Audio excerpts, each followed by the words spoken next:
Transcription number 18, 80 words per minute. Start. Mr. Vice Chairman, I wish the matter had not come up for discussion in this House in the form in which it has come, because we will be discussing it appears the same subject more or less piecemeal in connection with the other two bills as well.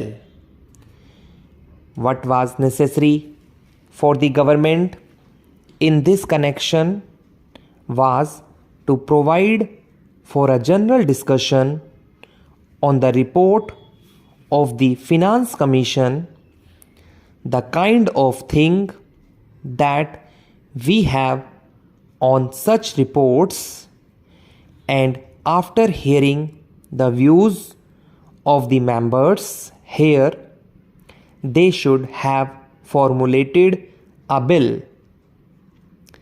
Even if they had formulated the bill earlier, the bill should have been preceded by a discussion on the report.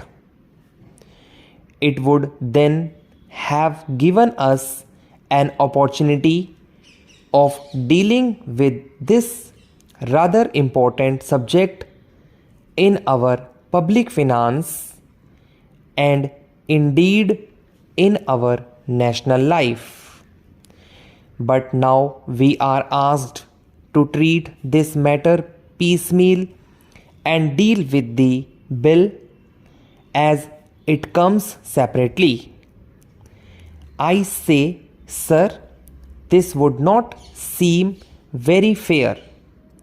It is true that we have had two other reports of the Finance Commission and that we have had certain opportunities of discussing the issues raised by the Finance Commission on previous occasions.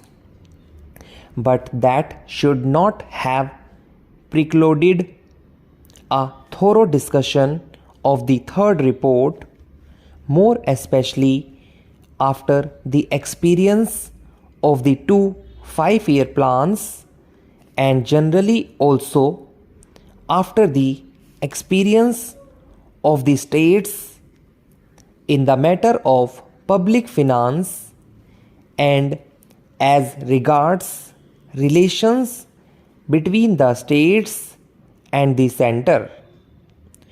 All I can say is that the government does not understand the magnitude of the problem or the urgency or the seriousness of the issues involved. It is possibly because they think that all the state governments are under their control and that the state governments would toe the line whatever is laid down from here.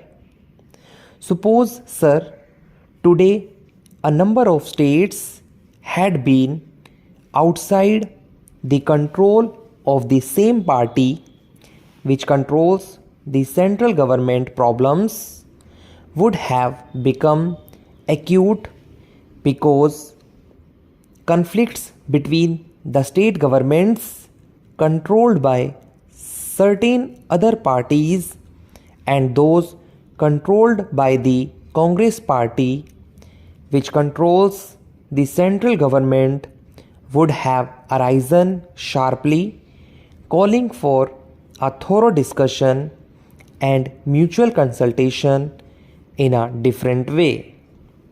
Once they can get past whatever they like, and also once it is passed, the states will more or less accept without any protest the dispensation of the center.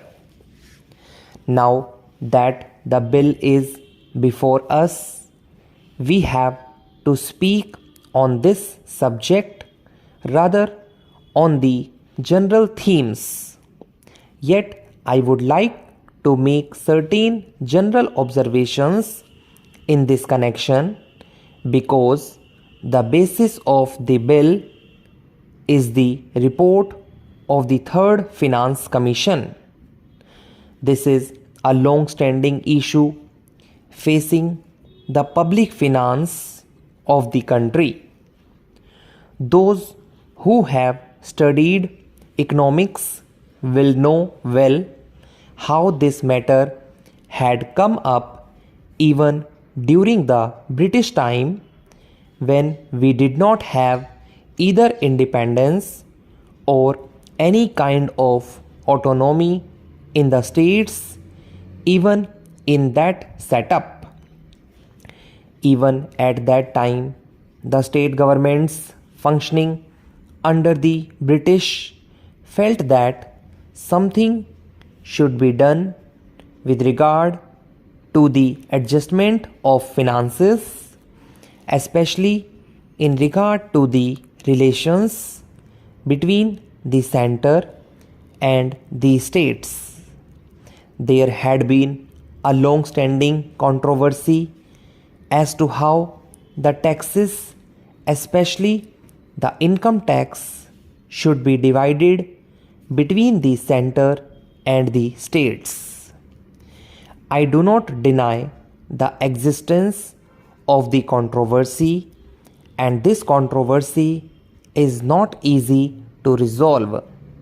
I entirely agree, but I should have thought that the Third Finance Commission should be tried to face the problems before it, not more or less in a routine manner, but in the context of the new things, not only as they are today, but as they are going to shape in the coming future.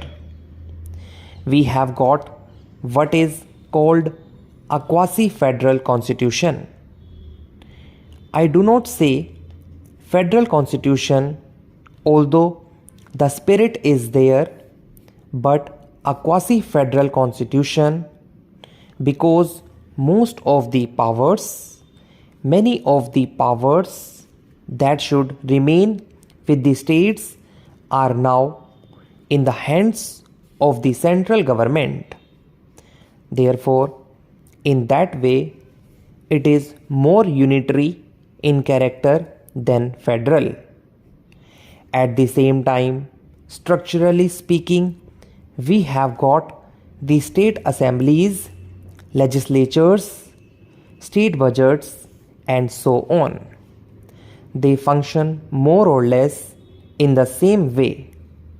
But if you go a little deeper into the affairs, it would immediately lead you to think that the states do not have any substantial real power, especially in the matter of finance.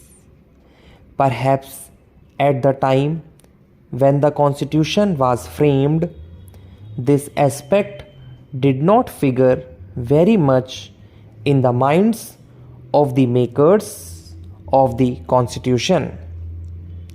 We had just become free, and the concept of welding India into a solid nation was uppermost in the minds of those people who framed the constitution and all others as well. In that background, it was quite understandable that it should be the dominant thought as to how to put the different segments of our country into a whole, namely the Indian Union.